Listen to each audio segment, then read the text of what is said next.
Hello friends, welcome to my channel. இங்கே பார்க்குறது 10ஆம் வகுப்பு இயல் 4 இலக்கணம் பொது இலக்கணம் வீடியோ. 10ஆம் வகுப்பு முன்னாடி 3 வீடியோ போட்டிருப்பேன். இது வந்து 4வது வீடியோ.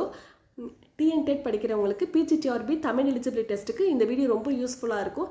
வந்து ஃபஸ்ட்டு நீங்கள் புக்கை எடுத்து பார்க்குறதுக்கு முன்னாடி இந்த வீடியோ பார்த்தீங்கன்னா ரொம்ப யூஸ்ஃபுல்லாக இருக்கும். பிகினர்ஸ்க்கும் இல்லை ரிவிஷன் பர்பஸ்க்காகவும் யூஸ்ஃபுல்லாக இருக்கும். டிஆர்பி நடத்துகிற டிஎன்டெட் தமிழ் எலிஜிபிலிட்டி டெஸ்ட்டுக்கு இந்த வீடியோ ரொம்ப யூஸ்ஃபுல்லாக இருக்கும். பார்த்துங்க. வந்து எப்படி கொஸ்டின்லாம் கேட்பாங்க, வந்து நம்ம எப்படிலாம் அதை வந்து அந்த கொஸ்டினை அப்ரோச் பண்ணணும், நம்ம எப்படி படித்தா அந்த கொஸ்டின்லாம் அட்டன் பண்ணலாம், அதுக்கு வந்து உங்களுக்கு ஒரு கிளாரிஃபிகேஷன் இந்த வீடியோவில் உங்களுக்கு கிடைக்கும். இப்போ இது வந்து 2025 எடிஷன் புக்கு, அதனால் வந்து ஏதாவது பாயிண்ட்ஸ்லாம் இன்க்ளூட் பண்ணியிருக்கலாம், நல்லா பார்த்துங்க. ஃபஸ்ட்டு வந்து இருதிணை உங்களுக்கு எல்லாமே தெரியும்.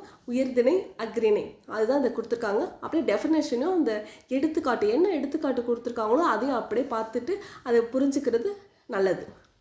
இருதிணைனா ஆறறிவுட மக்கள் வந்து உயர்திணை, மற்ற உயிரினங்கள் உயிரற்ற பொருள்கள் அக்ரிணை, அக்ரிணைக்கு அல் திணை அப்படி சொல்லியிருக்காங்க. உயர்திணை, அக்ரிணை, இருதிணை, அது வந்து பேசிக் கான்செப்ட் எல்லாருக்கும் தெரியும்.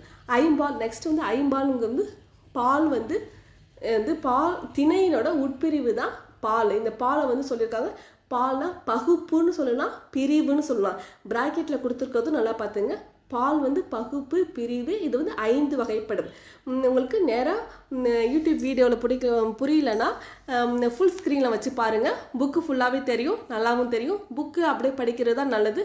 இந்த புக்லேயே நான் வீடியோஸ் போட்டிருக்கேன். உயர்திணைனா ஆண்பால், பெண்பால், பலர்பால். உயர்திணைனா 3, அப்புறம் அக்ரிணைனா ஒன்றன்பால், பலவின்பால் என 2 வகைப்படும். இது வந்து ஐம்பால், இருதிணை. நெக்ஸ்ட்டு உயர்திணைக்குரிய பால் பகுப்புன்னு சொல்லியிருக்காங்க. இது வந்து உயர்திணைனா ஆண்பால், பெண்பால், பலர்பால். அதுக்கு எடுத்துக்காட்டு வீரன், அண்ணன், மருதன். ஆண்பால் ஆண் பெயர்கள், பெண்பால்னா பெண் பெயர்கள் சொல்லியிருக்காங்க. மகள், கண்ணகி, தலைவி. பலர்பால்னா மக்கள், பெண்கள், ஆண்கள். இதெல்லாம் பலர்பால் லிஸ்டில் வருது. அக்ரிணிக்குரிய பால் பகுப்புகள். அக்ரிணியில் ஒன்றினை குறிப்பது ஒன்றன்பால். ஒரே ஒன்றை மட்டும் சொல்லுச்சுன்னா அது வந்து ஒன்றன்பால். அது யானை, புறா, மலை, இதெல்லாம் அக்ரிணிக்குரிய ஒன்றனை குறிப்பது. அக்ரிணியில் பலவற்றை குறிப்பது பலவின்பால். பசுக்கள், மலைகள், இதெல்லாம் அக்ரிணிக்குரிய பால் பகுப்புகள். மூவிடம் பார்க்கும்போது இடங்கள். மூவிடம் வந்து மூவிடம் தன்மை, முன்னிலை, படர்க்கை என இடம் வந்து 3 வகைப்படும். இடம் எத்தனை வகைப்படும்னா 3 வகைப்படும். தன்மை, முன்னிலை, படர்க்கை, இடம் 3 வகைப்படும். இப்போ வந்து அதை கொடுத்துருக்காங்க, பிரீஃபாக கொடுத்துருக்காங்க. ஒரு டேப்லெட் காலத்தில் பார்த்துடலாம். தன்மைனா தன்மை பெயர்களும் அதோட தன்மை வினைகளும். தன்மைக்கு என்ன வினைகள் வரும்னு அதுக்கு எடுத்துக்காட்டு கொடுத்துருக்காங்க. தன்மையோட பெயர்களும் கொடுத்துருக்காங்க. நான், யான், நாம், யாம், இதெல்லாமே தன்மை பெயர்கள்னு ஒரு கொஞ்சம் தான் கொடுத்துருக்காங்க, பார்த்துக்கலாம். இருக்கிறத புத்தகத்தில் இருக்கிறத அப்படியே பார்த்துக்கிறது ரொம்ப நல்லது. நான் வந்தேன், நாம் வந்தோம், யாம் வந்தோம், இந்த மாதிரி சொல்கிறது தான் தன்மை வினைகள்னா. வந்தேன், வந்தோம், நாங்கள், நம்ம வந்து ஃபர்ஸ்ட் பர்சன் அது மாதிரி சொல்கிறது. தன்மைனா நான், யான், நாங்கள், இந்தமாரி தன்னை சொல்லிக்கிறது தன்மை பெயர்கள், தன்மை வினைகள். நான், யான், நாம், யாம். அடுத்தது தன்மை வினைகள் பார்க்கும்போது வந்தேன், வந்தோம், அது மாதிரி. அடுத்து முன்னிலைன்னு பார்க்கும்போது முன்னிலை பெயர்கள், முன்னிலை வினைகள். முன்னிலை பெயர்கள்னா நீ, நீர், நீவீர், நீங்கள், அது மாதிரி வந்து செகண்ட் பர்சன் சொல்கிறது அதுதான் இதில். நீ, நீர், நீவீர், நீங்கள். அடுத்தது முன்னிலை வினைகள்னு சொல்லும்போது நடந்தாய், நீ நடந்தாய், நீவீர் வந்தீர், நீங்கள் சென்றீர்கள், இந்த மாதிரி சொல்லுது. நடந்தாய், நீ நடந்தாய், வந்தீர், சென்றீர்கள். அப்படி உங்களுக்கு ஏதாச்சும் குழப்பமாக இருந்தால் நீங்கள் வந்து அதை வந்து நீங்கள் அதெல்லாம் போட்டு பாருங்கள். அப்படி உங்களுக்கு ஆன்சர் வந்துடும். நான் நடந்தாயின்னு வராது, அதுமாரி நீ நடந்தாயின்னு வரும். அதுமாரி போட்டு பார்த்தீங்களாவே உங்களுக்கு ஆன்சர். உங்களுக்கு ஒரு ஏதாவது சின்ன கன்ஃபியூஷன் இருந்ததுன்னா நீங்கள் வந்து ஃபஸ்ட் அந்த இதை வந்து வினைகளுக்கு உங்களுக்கு கன்ஃபியூஷன் இருந்ததுன்னா நீங்கள் வந்து பெயர்கள் வச்சு போட்டு பார்த்தீங்கன்னா உங்களுக்கு கரெக்டாக ஆன்சர் தெரிஞ்சிடும். நீ நடந்தாய், நீர் வந்தீர், நீவீர் வந்தீர்கள், நீங்கள் சென்றீர்கள். நெக்ஸ்ட்டு பார்க்கும்போது படற்கை பெயர்கள். அவன், அவள், அவர், அது, அவை. படற்கை வினைகள்னு பார்க்கும்பொழுது வந்தான், சென்றாள், படித்தனர், பேசினார்கள், பறந்தது, பறந்தன. படற்கை வினைகள் வந்தான், சென்றாள், படித்தனர், பேசினார்கள், பறந்தது, பறந்தன.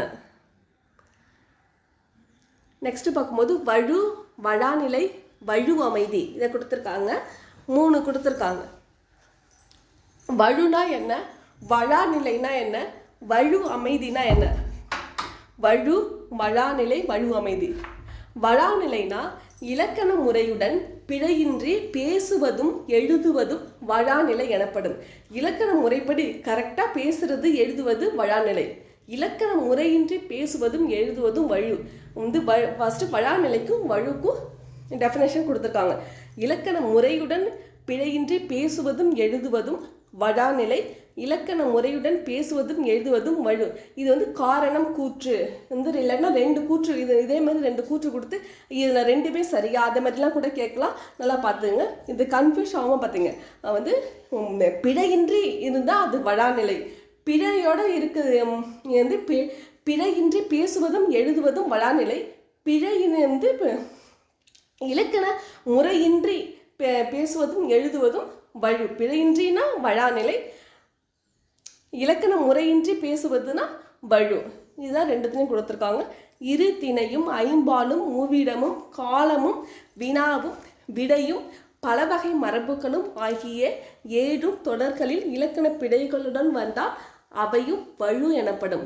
அவ்வாறு இலக்கண பிழைகள் இல்லாதிருப்பின் அவை வழாநிலை எனப்படும்.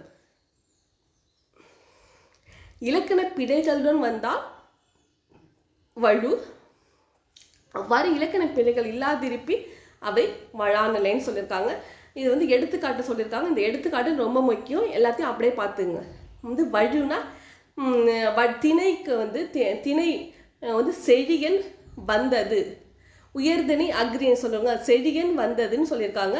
இது செழியன் வந்ததுன்னு சொல்ல மாட்டாங்க, செழியன் வந்தான். இது அக்ரிநிலை சொல்லியிருக்காங்க. அப்போ நம்ம என்ன சொல்லணும், திணை உயர்திணையில் செழியன் வந்தான்னு சொல்லியிருக்காங்க. அதேமாரி நெக்ஸ்ட் பார்க்கும்போது பால் பாலில் என்னன்னு சொன்னால் கண்ணகி உண்டான். கண்ணகிங்கிறது என்னது, ஒரு பெண்பால். அப்போனா கண்ணகி உண்டான்னா சொல்லணும், அதான் வழாநிலை. கண்ணகி உண்டாள், இது இலக்கண முறையுடன் சொல்வது வழாநிலை. இடம் நீ வந்தேன், இது நீங்கிறது நீ வந்தேன், நான் வந்தேன் அது மாதிரி சொன்னால் கூட கரெக்டாக இருக்கும். இது நீ வந்தேன்னு சொல்லியிருக்காங்க, இது தவறு. நீ வந்தாய் அதான் சொல்லியிருக்கோம். நீ வந்தாய், இடம் மாறி சொல்லியிருக்காங்க. நெக்ஸ்ட் பார்க்கும்போது காலம் சொல்லியிருக்காங்க. நேற்று வருவான், நேற்று வருவான்னு சொல்லியிருக்காங்க. நேற்று வருவானா, நேற்று வந்தான், இதுதான் சரியானது. நேற்று வருவான்ங்கிறது காலம், அது நேற்று வந்தான், இது பேர் சொல்லணும். அடுத்து வினா சொல்லியிருக்காங்க. வினாவில் என்ன வழாநிலை இதில் என்ன சொல்லியிருக்காங்கன்னா, ஒரு விரலை காட்டி சிறியதா பெரியதா என்று கேட்டல், இரு விரல்களை காட்டி எது சிறியது எது பெரியது என்று கேட்டல். இது பேசிக்காக தப்பாக சொல்லியிருக்காங்க. ஒரு விரலை காட்டி எப்படி கேட்க முடியும், அது இரு விரல்களை காட்டி கேட்டால் தானே அது சரியாக இருக்கும். ஒரு விரலை காட்டி சிறியதா பெரியதா என்று கேட்டல், இரு விரல்களை காட்டி சிறியது எது பெரியது என்று கேட்டல், அதுதான் சரியானது. அது வழாநிலை. தப்பாக சொல்லியிருக்கிறது இது வழுநிலை. விடை கண்ணன் எங்கே இருக்கிறான் என்ற வினாவிற்கு ஃபஸ்ட்டு கேள்வி கேட்குறாங்க, அதுக்கு பதில் என்ன சொல்லியிருக்காங்கன்னா கண்ணாடி பைக்குள் இருக்கிறது. கண்ணன் கண்ணாடி பைக்குள்ளாக இருக்கிறது, இது ஒரு தப்பான விடை சொல்லியிருக்காங்க. கண்ணன் எங்கே இருக்கிறார் என்ற வினாவிற்கு கண்ணன் வீட்டிற்குள் இருக்கிறார் என்று விடையளித்தது தான் சரியானது. இதுதான் வழாநிலை. தென்னை மரங்கள் உள்ள பகுதியை தென்னந்தோட்டம், மரபுனாவே தென்னந்தோப்பு தான் சொல்லுவாங்க, தென்னந்தோட்டம் சொல்லியிருக்காங்க, அதனால இது வழு. தென்னை மரங்கள் உள்ள பகுதியை தென்னந்தோப்பு என்று கூறுதல், இதுதான் கரெக்டான மரபு, வழாநிலை. நெக்ஸ்ட் பார்க்கும்போது வழு அமைதி சொல்லியிருக்காங்க. இலக்கண முறைப்படி அது பிழையுடையது எனினும் இலக்கண ஆசிரியர்களால் ஏதேனும் ஒரு காரணம் கருதி பிழை என்று ஏற்றுக்கொள்ளப்படுவது வழு அமைதி ஆகும். வழு, வழாநிலை, வழு அமைதி, இது 3க்கு டெஃபினேஷன் நல்லா பார்த்துங்க. காரணம் இப்போலாம் நிறைய ஒரு கொஸ்டின் ஒரே கொஸ்டினாக கேட்குறதுல அது நிறைய ஆன்சர் இருக்கிற மாதிரி தான் கேட்குறாங்க. எல்லாத்தையும் கேட்டு ஏதாவது கன்ஃபியூஸ் பண்ணி நீங்கள் வந்து எது சரியான கூற்றுன்னு சொல்லலாம். இந்த ஆ சரியா ஆ சரியா அந்த மாதிரி கூட கேட்கலாம். அதனால எல்லாத்தையும் பார்த்துங்க. இது வந்து இலக்கணம் இது வந்து தப்பு தான். ஆனாலும் இலக்கண ஆசிரியர்களால் ஏதேனும் ஒரு காரணம் கருதி பிழை என்று என ஏற்றுக்கொள்ளப்படுவதுதான் வழு அமைதி. இதில் கொடுத்துருக்காங்க. இது வந்து என்னென்னு பார்க்கலாம். மேலே வந்து வழுக்கும் வளாநிலைக்கும் எப்படி பார்த்தோமோ அதேமாரி தான் இதுவும் பார்க்க போகிறோம். திணை வழுவமைதினா என் அம்மை வந்தால். இது வந்து ஒரு மாடு வந்து பார்த்து கூறுவது. மாடு அக்ரிணை தான். அதை வந்து எப்படி சொல்லியிருக்காங்க, உயர்திணையாக சொல்லியிருக்காங்க.